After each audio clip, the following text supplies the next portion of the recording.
Welcome to another episode of the Eight Arena Speaker Series. It's great to have you guys here with us for this session today. And once again, I'm your host, Antonio Lucero. We're excited to bring you this update episode to talk about some of the amazing work that is happening with our Eight Arena crowd and some fresh updates to the features that Eight Arena offers. Before we dive into it, make sure you pay us a visit at aidarena.chat to learn more about us and what we do. Connect with us on social media, sign up for our email distro, and check us out on LinkedIn to keep up to date with what we're doing and for future Speaker Series events. For those of you joining us on Zoom, please feel free to chat in with any comments or questions you have, and we'll address those before we wrap up today's show. So let's just get straight into it today. Today, we're again joined by Christopher Jones, the CEO and founder of Conversa Corps, and he's the visionary behind Eight Arena. Jonesy, thank you for taking time to be with us here today. It's great being back with you, Antonio, and I really appreciate the opportunity to bring a whole bunch of updates from the last time we talked. Good to have you with us. Absolutely. There's some exciting things to talk about today for sure. So, why don't we just get right into it? And let's just begin by hearing directly from you about some of the work that's been happening over the last few months. Eight Arena's really seen some busy days lately, haven't they? Yeah, I mean, we talked about this last time is that, our model right now is we're still continuing to build out the space. Not technically, it's been built out, but building it out as far as people goes. And part of that was that we were going to really lean forward to really support larger disasters across the US for now, but eventually globally. And that has really turned out to be a really great tactic because now we've been able to support hurricanes Francine and Helene. Helene really got big because we had a lot of people coming into the Eight Arena space, discovering it for the first time. And for a lot of these people, this is the first time they've ever used group chat for a disaster to coordinate with the teams because there just isn't another tool like this. Um, and so by being able to connect, they started to coordinate really quickly on Helene. We learned a lot of things about how to more quickly and efficiently update the Slack workspace so that it's most functional for them. We explored some new technologies within that space to make sure that the Slack works out well. So in general, we saw a lot of momentum with Hurricane Helene.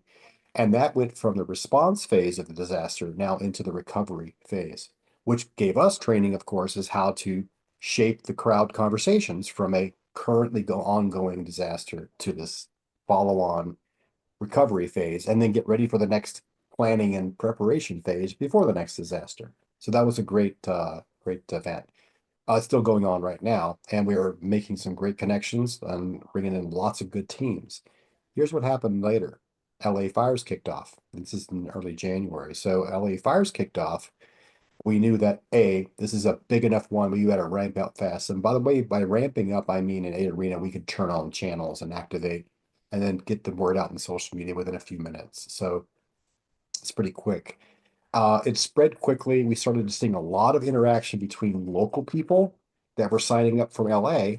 But the key was a lot of people from Helene were making their way over to the LA channels as well to help with information sharing. What do you know in those early response hours when it's really about situational awareness? It's a little bit more than starting to coordinate relief efforts or response efforts. Sure. And they helped out a lot with situational awareness and tips. And then as it went from that first situational awareness phase into more of a let's start getting some response efforts happening on the ground. The Helene folks were rolling in. A lot more teams were rolling in from LA. And we saw both local nonprofit volunteer groups, as well as NGOs, county, city, state, even federal agencies starting to roll in for that one topic of LA fires. Again, a melting pot driven by the compelling need of LA fires. So that's what the big events that have been happening in the last few months. We also have a lot of technology that's been incorporated and other things we got going on. But the biggest, I would say, the wins for the community and for humanity is that we are still supporting those two events. And that it's a great learning curve for us that we're ready to go for the next one that's coming down the pike. Yeah, so when you talk about those relationships and folks rolling into Eight Arena, what are they what are they actually doing? What does Eight Arena bring to that dynamic that maybe they don't have otherwise? Well, the biggest part of it is a word we use called discovery, because it really kind of leads to a lot of discussion. What do you mean by discovery? The Right. idea with the, excuse me, the data arena space is you log in once before the disasters happen. That's the key. If you can. Otherwise, most people are coming in during the disaster. That's the first time they hear about it. Ideally, though, you come in, and because you're in this Slack space where you're seeing a lot of people from a lot of organizations, and you know what they're doing based on their functions, their organization's name. You're watching these chats. It feels like you're in an arena. And for some folks, that's very overwhelming at the first time they come in. They're like, way too much chat, way too many Sure. people.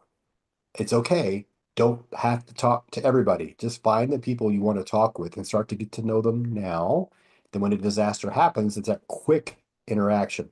So that's what's happening now is that a lot of folks have gotten comfortable. A lot of people are still new coming in going, this is way too much. I have to kind of just take a moment here and soak this up. That discovery of what they didn't think they need to ask for, information, contacts, resources, needs, um, is the key that this is different than setting up a WhatsApp or a Signal or a Discord or a Teams space for an event, however organized that may seem. That's still a silo. What you want to do is get the people who do these kinds of things year round, always talking to each other. That's starting to take hold now because they're sticking around after these events and they're starting to get to know each other. And we're talking about things way in the future about what are we going to do down the road. That was the ultimate goal of Eight Arena, is to provide an arena where people who find that disasters is their game, that what they live for is helping humanity and the planet, talk to each other. So that proactive thinking ahead is starting to take hold now, which is great to see. And we're applying it during the real events. So that's the key. What makes it different is it's like it's chat space. A lot of people are not used to that. That's different than a telephone. That's different than email. In email and things like that, you have to know who you're going to be talking to and send them a direct messaging. That's not 19th century kind of information exchange. So this whole chat group thing is new, but it's a fundamentally newer way of communicating as groups that you cannot get with email, telephone, radio, face to face, all those typical disaster methods. Does that make sense? No, it absolutely does. And I think what's key to that is the word you used, which is discovery. I find that there's a lot of times where folks are looking for a point of contact or an organization that deals with specific types of supplies or specific types of things. Like maybe it's shelter, maybe it's finding shelter or creating some sort of agreements in a disaster environment where hotels or gyms or arenas of some sort can, you know, shift their mission for a few days or a few weeks to Yeah, provide shelter. And a lot of times people don't know who to turn to. And so that discovery of that, who do I talk to? What can they provide? How do we enter into some sort of relationship and start building sure. a lasting partnership? That's very important and pretty key. And I think one of the central themes to why we do chat vice more of an asynchronous Google document or Sure. even a Facebook post, right? And also something to think about is there are traditional ways that the federal, US federal and state and locals have already set up their pre-set up communications channels to the people that they've already decided are the ones who are going to help during the disaster. What we found is the reality on the streets are when a disaster happens, there are both the officially pre-assigned people who will naturally respond according to the jobs they have, the policies and the procedures they're going to just unfold, right? But then there's all these other groups that want to help, they want to contribute. And it might just be, right, a hotel that has never been in the emergency management business, but a hotel that would like to participate and offer up some rooms, right? So this process of enabling them to at least speak to someone in a chat space that they can connect with and do this officially through normal channels is that just that first step to help connect the local teams which is where the power of the information are, as Right. well as the implementation of change and fixing things happens local. The supporters from above now can just see the local needs expressed immediately, the local resources, the hotel rooms, and start making those connections faster than they would have had the hotel have to get in their car or find out a phone number or try to call up the overwhelmed Red Cross, support center and say, I got some hotel rooms I can offer. And then days later it becomes available. We're trying to speed that up. And I think that's what's happening. Yeah, and I think it's also worth pointing out that the last time we had you on for one of these sessions, Eight Arena was hovering around 50 members, and Mhm. about 30 to 35% of those were our Conversa Corps team alone. So we were really more around the 15 to 20 members. And here we are around 6 months later, and it's the end of February, and we're now hovering just over 450 members in total. And I think Mhm. that's indicative to the point that Eight Arena works, that this style of communication and coordination, collaboration, as we call it, it works. And folks are drawn to it once they get over that initial hump of maybe being overwhelmed or maybe being shy, maybe having a little bit of stage fright or not knowing exactly how to fit into the conversations that are Sure, sure. ongoing. But to increase our membership from around 50 to over 450 now, I think is a major indicator that this is Yeah. something that works. That's exactly it. Getting the word out has been kind of difficult because of two things. Obviously, we can use social media and the word gets out across the absolute swarming of information happening during an event. Between the events, though, it's a matter of just kind of getting those words out. But a lot of folks, they read it, go, what is it you guys do? And they don't understand Right. initially what it is.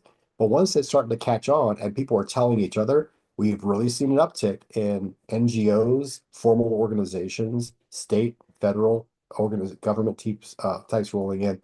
I would say we're about the 190 plus organizations right now.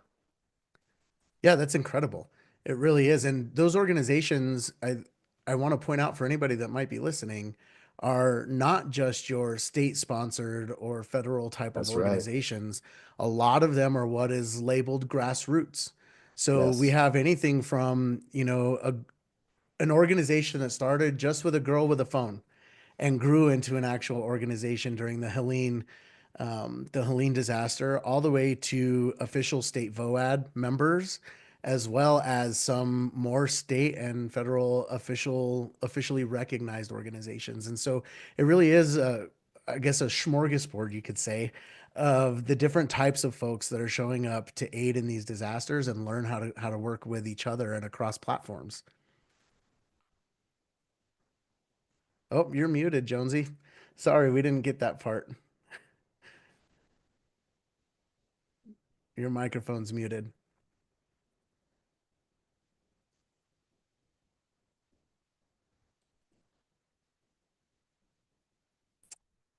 Okay, well, we're having one quick difficulty with that. I think our tech team will get that figured out here in a second.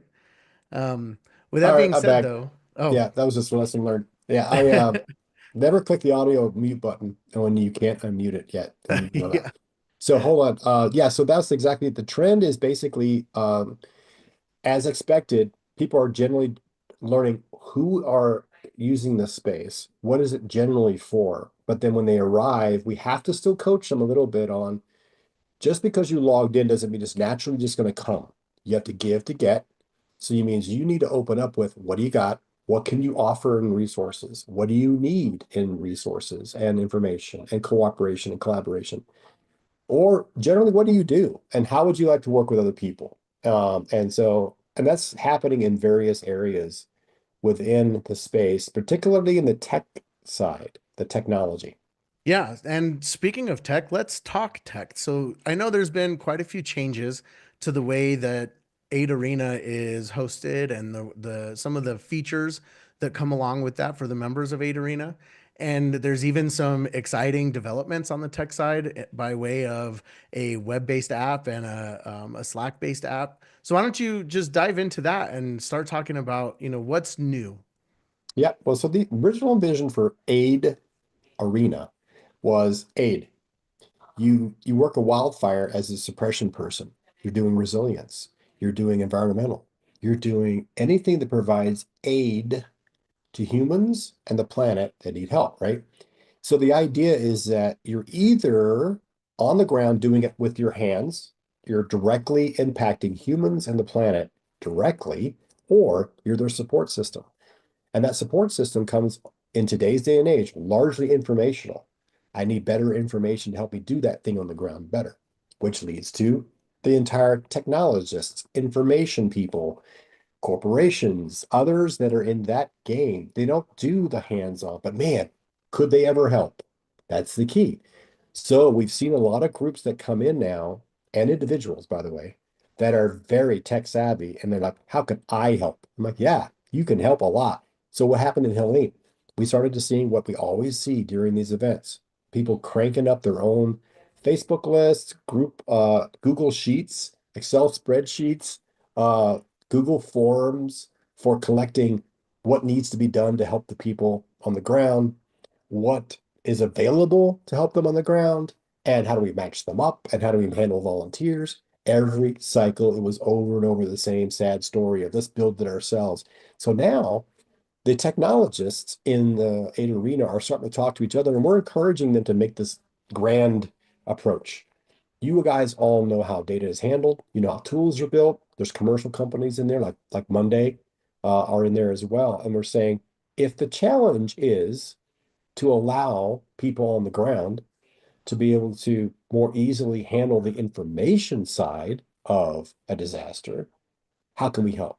So conversations within the Ada Arena don't always have to be about how we're going to do directly on the ground stuff for the next disaster. It could be how we're doing the information for it. So I personally am very happy to see that growth in a type of conversation that's very techy, because what happens is it'll be unveiled in future disasters that, hey, folks, we've been talking for 3 months. We found that this is a great tool to be using for this, that, and the other. Um, and there's some great teams that have been involved with this effort that would like to help, like the Ferrer Foundation. We have SOS, we have um, help, we have Monday, we have Tamazzo, we have all these groups, right? And I even had a conversation with folks from IBM a couple weeks ago, and the same kind of concept is that how can they help too? So that's going to be a key and I would say shift in a lot of the conversations in the area that people don't always expect. It's not just about the on the ground, it's the support system behind it. So that's Yeah, been good. it's pretty incredible actually because a lot of these relationships happened pretty much organically inside of the space that is 8 Arena. Who are you? What do you do? Oh, you're working on something that I also have experience with. You have a list, we have a list. How do we put these together? Yeah. How do we manage resources? That sort of, and we saw during the LA fires that there was even a little bit of, I don't want to say conflict, but there was a little bit of disagreement of how to manage certain things and how to deal with state level pieces, and it gets more complicated in different areas. And we actually had some of our members really step up. The Ferrera Foundation stepped up in a very big way, securing warehouses and managing resource lists and taking some requests. And then we even had players that were in the Helene disaster who stepped up to also step over to the LA fires and start Yeah. helping with delivering That was masks. beautiful to And see that, by the way. I must say it was really great because you got to realize if people are helpful in one spot and they're willing to stick around and be helpful in other areas, not just in the US, it could be in right, Sudan. I mean, the idea is it's humanity getting together finally in a place they never had before to do absolutely. that. That tech side is going to probably take a little bit of a shift. In the coming weeks, I'll be engaging with a lot more folks in the geospatial overhead satellite-based imagery kind of world to get them to help roll in with data. They give me a better shot of the earth. And so we want to bring those kinds of great efforts, multi-billion dollar efforts, together with the users. And this is the space where we're going to try to make that happen. It's like, look, I see what you guys need. You need a better, let's say, a better thermal image of a forest that's about to be hit by a fire or could be hit next year. We need some risk assessment. I want that connection between live people. Right. So that's how Well, and that's happening. speaking about connection between live people, let's talk about the 8 Arena crisis line. Let's Oh shift yeah, into that, right? Because I think that this is a very important step forward, not just for 8 Arena and our members, but also for the public at large. And this stems from a project that came about via the LA fires and yeah. now is a project that we're going to try to apply to any disaster anywhere on the globe. And it deals with the incorporation of AI Hmm. and the communication between the AI and 8 Arena, Yeah. as well as actual humans. So, why don't you walk us through that? Because I think this is really exciting. Absolutely. It's exciting for me, and I got to give you the backstory on this one. Um, a great young lady, Jessie Fisher, she runs a company or a product called Guest OS, which is in the business of AI-driven concierge for the hospitality business. She and I had a conversation, a few weeks ago now, I say a couple months ago at least, about her services and the fact that her and her family had been through a number of wildfires, and she found our work very interesting. Through that conversation, we realized that this concierge dial-in service that was providing information about hotels and availabilities and stuff could be tweaked into a kind of a disaster role. What can you do for disasters for that? The timing of that call was literally, I think it was 2 days before the LA fires hit. That timing compelled, and Jesse was, of course, in 8 Arena, an experiment that proved miraculous, really. To be honest, it was tweaking that system to not just handle a hotel phone call, answer questions to the general public in a dial-in, AI-driven, nice sounding voice, human to human, about updates on information about the fire, housing, other kinds of issues that are official information that the public needs to see from official sources. But because everyone can dial in from their own telephone, no data needed, ask a simple question, get a simple answer, and it blew heads off because they're like, wait, so you're basically providing two-way dialogue versus one-way 211. And the 211 system is absolutely vital today and it has great information. But we're exploring what happens when it talks to you and it takes information back to us on the back end that we can help provide more information to the user. So here's the grand vision is that as that were to go forward, then the guest OS services can be used by Red Cross, can be used by the United Nations, anybody else who wants to use that kind of stuff. We took on one of the concierges called 8 Arena Crisis Line, and we're going to enable people to dial in to find out anything about, of course, our company and our services and help to sign them up on online or while they're on the phone. But then as an event happens and we support that event, we're going to start taking that event's data and put it right into the line immediately so that the landowners, the mom and pop who have a phone, but they're in their van and they had to escape from their house and they had Zippo, they got no data. There's just one a phone call. They can ask a quick question. Where's my evacuation area? Where's my shelters? Where do I go? How do I get more information? Can you send me a text when something happens? Those are the kinds of things that the 8 Arena Crisis Line can do. And so we're going to start to explore the use of that in disasters in the next coming months to really kind of nail down how does an AI system enable grand scale community awareness while being official, talking to experts in the back, and then interacting with our Slack space, ideally. And this is a global impact. Can you imagine being in the middle of Africa and you have a flip phone and that's all you got? You can still get information, pass information in too. We want to have that possibly for the ground teams to report our bridges out here, a fire's on going on here, or we're seeing flooding in this area, and it's a report into the system. So Right. And that's exciting. even official public information officer reports, right? You Yeah. have incident management teams who can call Yes. in, deliver their report, and now that's Hmm. available to the public through the crisis line. And I Yeah. think it's interesting and also pretty incredible that this AI bot will actually be in tune with the conversation happening in 8 Arena Hmm. and able to parse information that is vetted, that is accurate, and that is sourced, and then bring that to the public as well when they call in and they ask for updates on sheltering or transportation, animal shelters, Yeah. food delivery services, or even just food storage points where they can Yeah. go and get supplies that they need. And that will actually be driven via human communication in the Slack Yes. chat space. Yes, right. Because the AIs, we want to bring in not just AI for this crisis line. We want AIs to help us with assessing data, analyzing the data we have and other people have. And we want the AI models, you can call them bots, actually chatting with us in the channels. And I use the analogy of kind of like Mr. Data on Star Trek Next Generation. I don't know if you're old enough to remember that show. But the idea is there's an AI presence in the chats that you can talk with, and it's learning how we do disasters, what to think about for the next disasters, how to do risk assessment. And we're working with a great AI team that's trying to do risk assessment using AI and making that part of the conversation. Heck, folks, it's 2025. You're going to have AI models talking with you in chat about the thing you need to do. Put them to work. Right. And to have access to something that's so advanced and a network of people that are working on your behalf because you're the Yes. victim or you're the team that's on scene or whatever, and have Yeah. it tied into something as simple as making a phone call. Right. You don't Yeah. need a data connection because you're in the wilderness of Montana, but you can call in to this line and get the most up-to-date information that you can that's been officially put out to the public. And that's, Yeah. I think, bringing an entirely new angle, utilizing some, for lack of a better term, some rudimentary technology via a simple phone call, but then Gotcha. giving it the power of technology in the 2025 realm. And I think that's so incredible.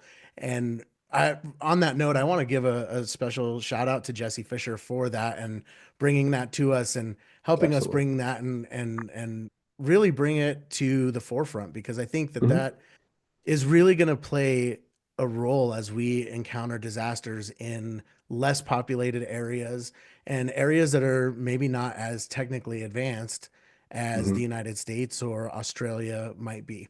So I Yeah. think that's such a cool subject and such a cool thing. And so with all of these exciting things that are happening, we're talking about the growth of the network via people. We're talking about the growth of the network via technology and the application of some of this. What do you see being in store for the future of Aid Arena? Well, I'll take it in several fronts. First of all, the AI becoming members of the population and participating like normal beings. That's a key thing. But also, it's really back to the people, gathering more people. We saw the challenge on that. We get the word out as best we can. It's going to take a long time for people to tell people, and then all of a sudden disasters happen, and then we have little surges. But we are still trying to push on share this information with your friends, come in there and join the space. So people growing is going to be key.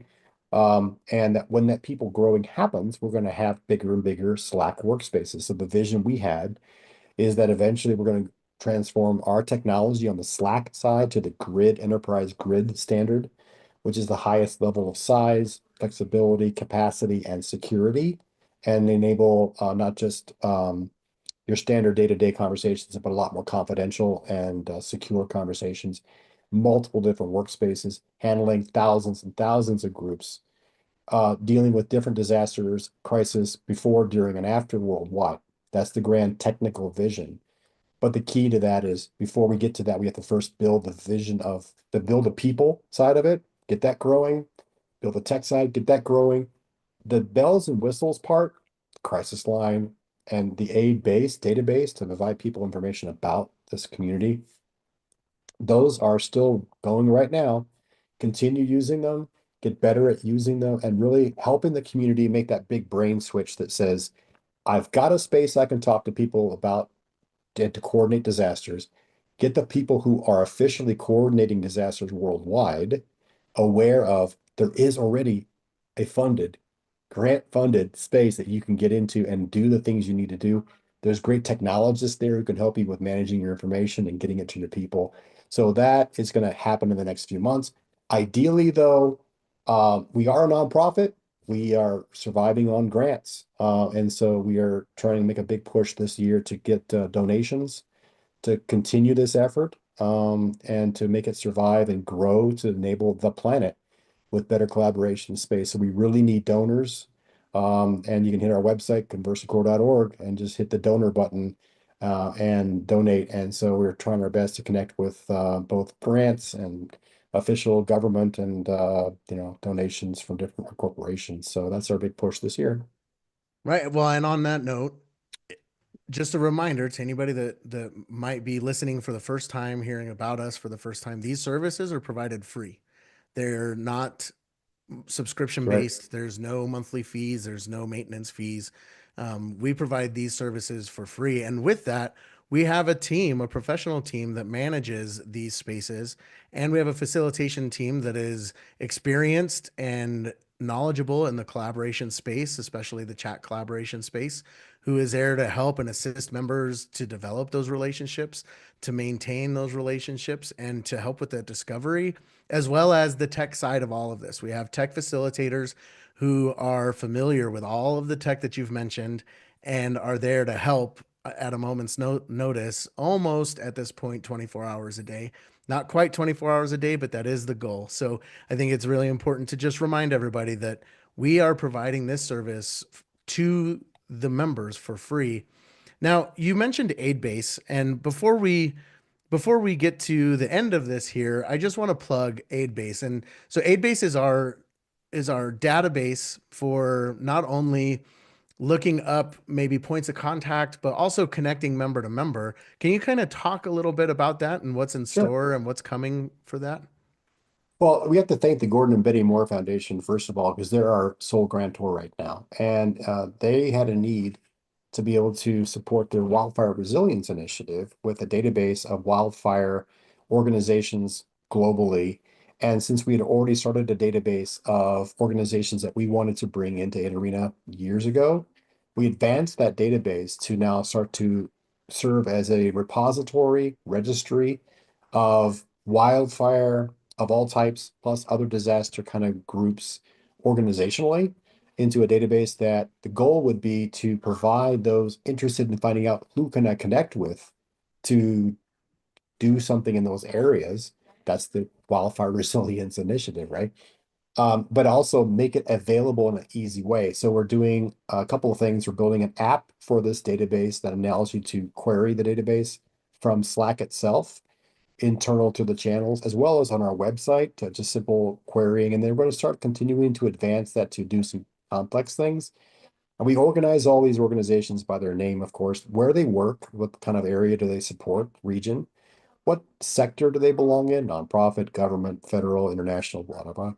And what function do they provide? Water, sanitation, shelter, technology, food, those kinds of things. So that you can search these organizations and find them in Aid Base. And then for some of those organizations, if they have Aid Arena members, then you'll be able to see how many there are in Aid Arena. And if you have an Aid Arena membership, you can click on that and see their names and then find them in Aid Arena and start talking to them. So that's how Aid Base fits in. Yeah, that sounds pretty intuitive. I'd like to point out that as it stands today, the database itself has more than 30,000 entries to it. All Mhm. of them are hand curated by our team as well to ensure accuracy of the information. I shouldn't say all 30,000. We're working towards that. But as it stands right now, we do have roughly 5,000 that have been completely hand curated with the updated websites and points of contact, et cetera. And so shout out to our curation team for getting through those records and scouring the internet to make sure the information's as accurate as possible. But that database is continuing to grow every day and continuing to have Yes. some use cases that are becoming more and more valuable, especially in the context of an incident's happening right now, and I need to be able to find somebody dealing with shelter or sanitation or search and rescue, et cetera. And I think that's such a cool feature to be able to have inside of those Slack spaces as well, is Yeah. knowing that when I join this Aid Arena platform, not only do I get access to the other members that are there, but I actually get handed this Rolodex, right? For us that grew up in the 90s with, phones before smartphones, a Rolodex of folks and the ability to look each other up quickly. And Yeah. that fosters those relationships you were talking about earlier. So that's all great points, Jonesy. And that's kind of our stopping point for today.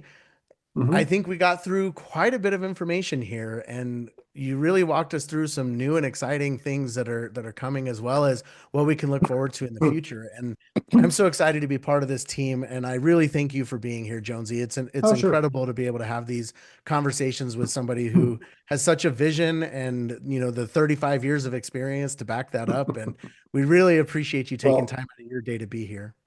I got to say to everybody that this would never have happened. We would have been to zero, nothing, if we did not have an amazing team. And I got to tell you, Antonio, and the whole team that works within Conversa Corps to from the beginning to make this happen, the trials and tribulations, the tests, the bonks, the builds, the rebuilds, and then to get where we are now, it's truly become a family. So I've got to express that I'm personally blessed to have discovered some amazing human beings in our team. And several of them are in here today, Brian, Darwin, and Pravalika. And to say that, and Katie, I'm blessed to have all of you because this would never have been a human business without amazing humans in the front office to make sure this all works. So thank you. Well, I don't think there's anything I could say to follow up with that. So, on that note, thank you again, Jonesy, for being here with us today. And Yeah. folks, that's it for today's session of the Eight Arena Speaker Series. I want to thank everybody for tuning in. I hope that you guys learned a little bit today, expanded your knowledge base about Eight Arena and Conversa Corps and what we do.